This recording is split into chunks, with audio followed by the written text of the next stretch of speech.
Olá, sejam todos muito bem-vindos. Eu sou o professor Guilherme Alves de Melo Franco e estou a desenvolver no meu canal do YouTube, Guilherme Alves de Melo Franco Estudar Direito, um curso sobre os direitos material e processual do trabalho. Esta é a nossa aula de número 29 e nela estaremos a desenvolver nossos entendimentos a respeito do artigo 59-A da Consolidação das Leis do Trabalho, que veio a lume no corpus seletista através da Lei 13.467, de 13 de julho de 2017, também conhecida como Reforma Trabalhista. E como veremos durante o desenvolvimento do nosso tema, foi uma das partes em que a reforma trabalhista agiu com acerto capital, porque trouxe para o ambiente normativo uma situação que já vinha sendo desenvolvida há muitos anos por determinadas categorias profissionais específicas, como é o caso, por exemplo,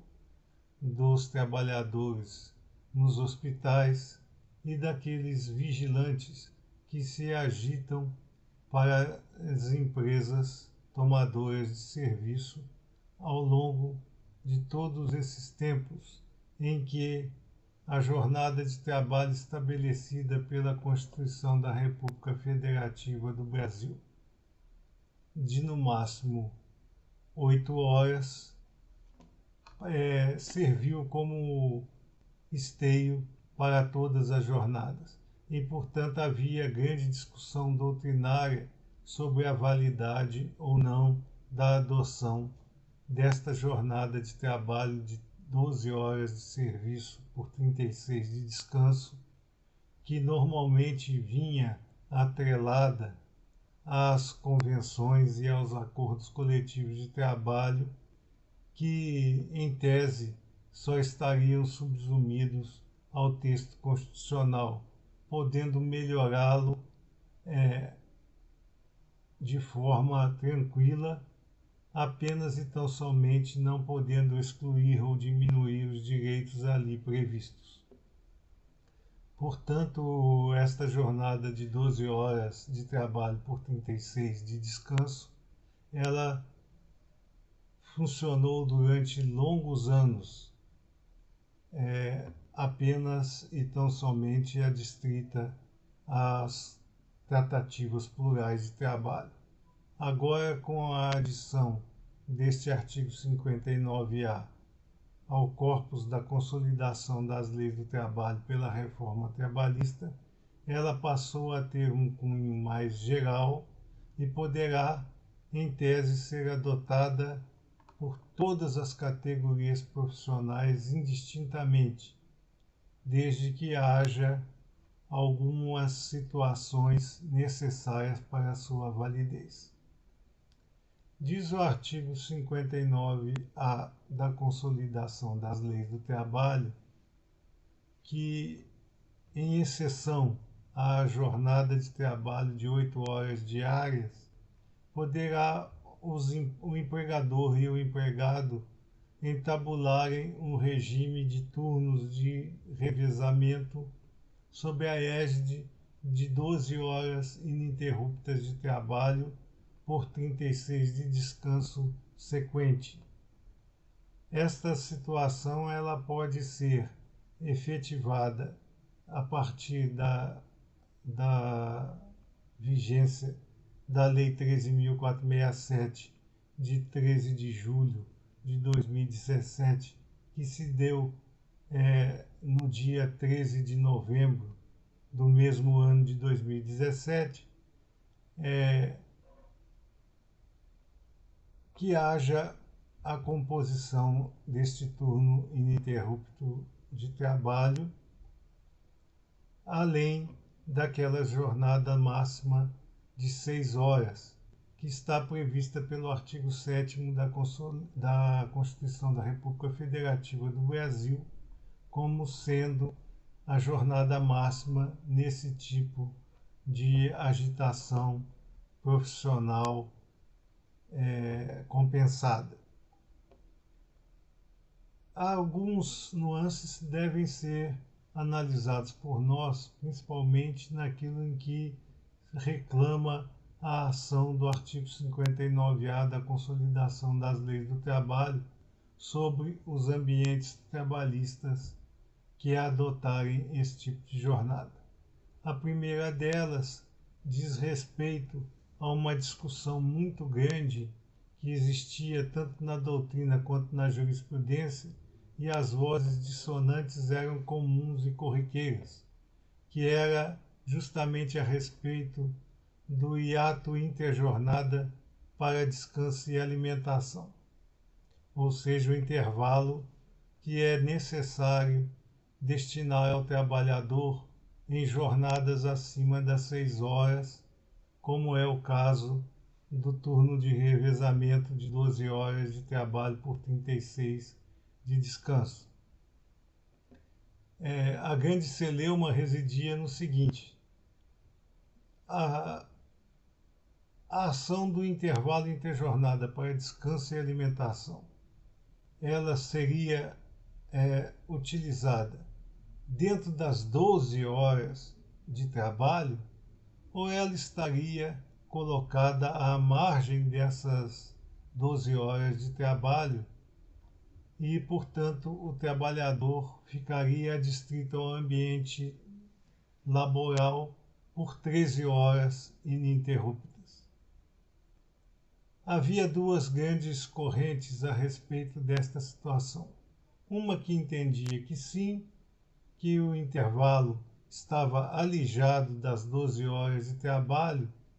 e outra que entendia que não, que o intervalo fazia em verdade parte das 12 horas e, portanto, o trabalhador se agitaria, na verdade, em 11 horas e descansaria por 1 hora. A corrente doutrinária a que me filio é justamente esta segunda, em que o intervalo interjornada para descanso e alimentação seria parte da jornada e, portanto, o trabalhador deveria agitar-se apenas e tão somente em 11 horas e não 12, e descansaria por 1 hora dentro daquelas previsões legais para o gozo deste intervalo. A Lei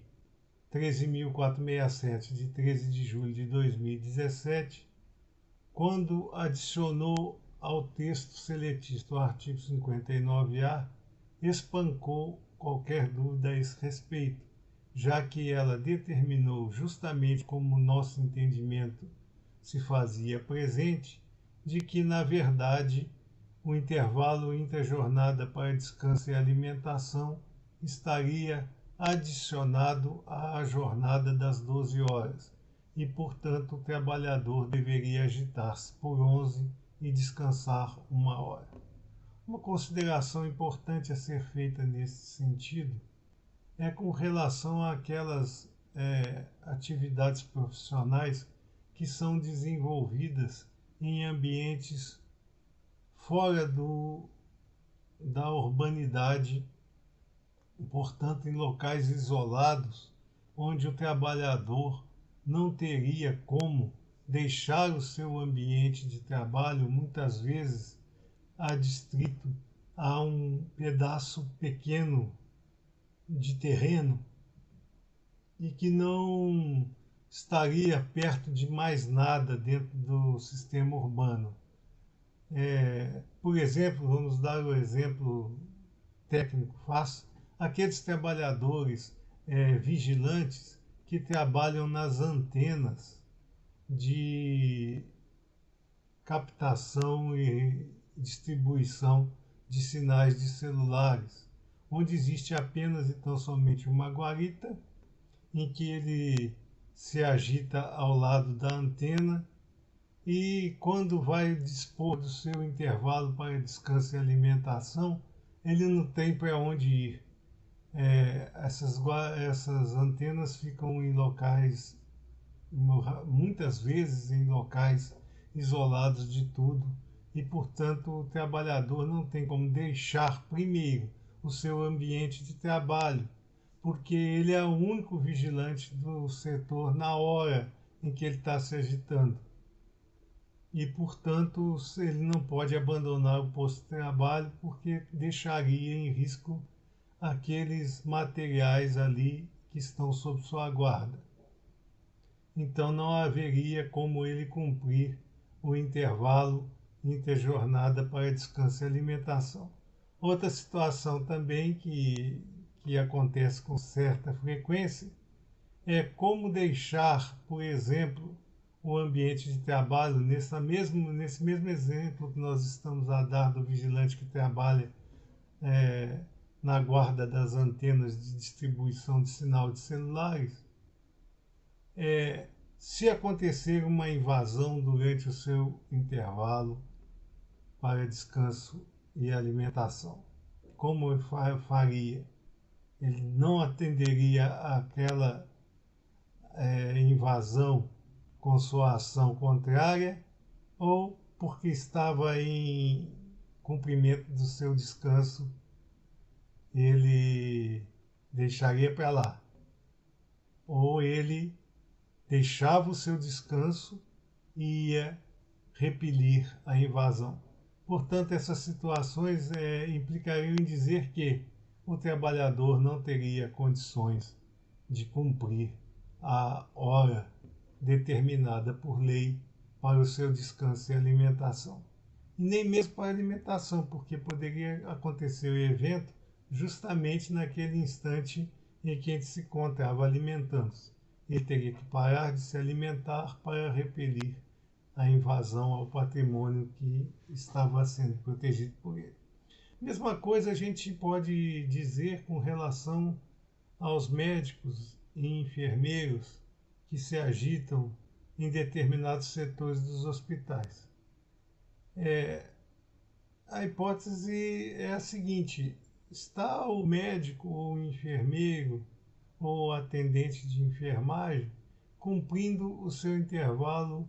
necessário para descanso e alimentação quando acontece um evento emergencial que necessita da sua acolhida imediata? Então ele terá que deixar, por óbvio, aquele descanso para atender aquele paciente que chegou em estado emergencial e, portanto, estaria descaracterizada a fruição do seu intervalo interjornada para descanso e alimentação. Nesses casos todos, ainda vai causar ao Poder Judiciário do Trabalho a obrigação de definir a respeito do gozo ou não do intervalo entre a jornada para descanso e alimentação.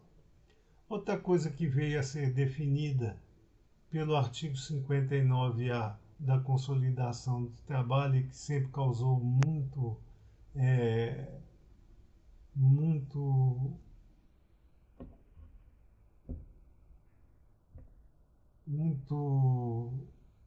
muita celeuma a respeito disso,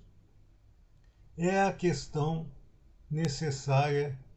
do descanso semanal remunerado. Se a jornada de trabalho em turnos de revezamento de 12 por 36, ela já englobaria o descanso semanal remunerado, ou ele ainda seria devido mesmo diante das peculiaridades dessa jornada. A doutrina e a jurisprudência, elas quase que eram uníssonas no sentido de que,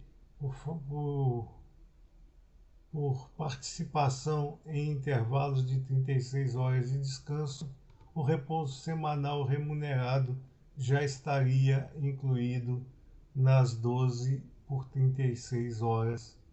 da jornada específica. O nosso entendimento sempre foi o contrário, porque No nosso entendimento, as 36 horas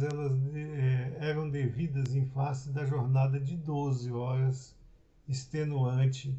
ininterruptas de trabalho, e não para efeitos de apresentar ao trabalhador a impossibilidade do mesmo ter direito ao repouso semanal remunerado, como outro qualquer trabalhador que se agita, por exemplo, em 8 horas diárias e tem uma folga semanal. Portanto, no nosso entendimento, era necessário que o empregador quitasse o repouso semanal remunerado à parte dos valores destinados ao pagamento da prestação pessoal de serviços entabulada pelo empregado. Todavia, a jurisprudência dos nossos tribunais e grande parte da doutrina assim não entendia. Agora, com o advento do artigo 59-A da Consolidação das Leis do Trabalho, essa dúvida deixou de existir, já que o mesmo apregoa, em situação contrária ao nosso entendimento, de que essa jornada, por força dos intervalos já existentes, estaria a englobar o repouso semanal remunerado. A mesma coisa havia com relação aos feriados, que parte da doutrina e da jurisprudência entendia que se o trabalhador, em sua escala de trabalho,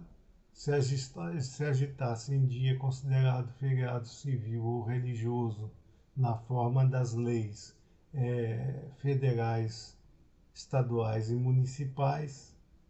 ele teria direito à dobra deste dia. Ocorre que o artigo 59-A da Consolidação das Leis do Trabalho, que estamos a desenvolver nosso estudo a respeito dele, veio a dizer que também com relação aos feriados, a compensação de horária já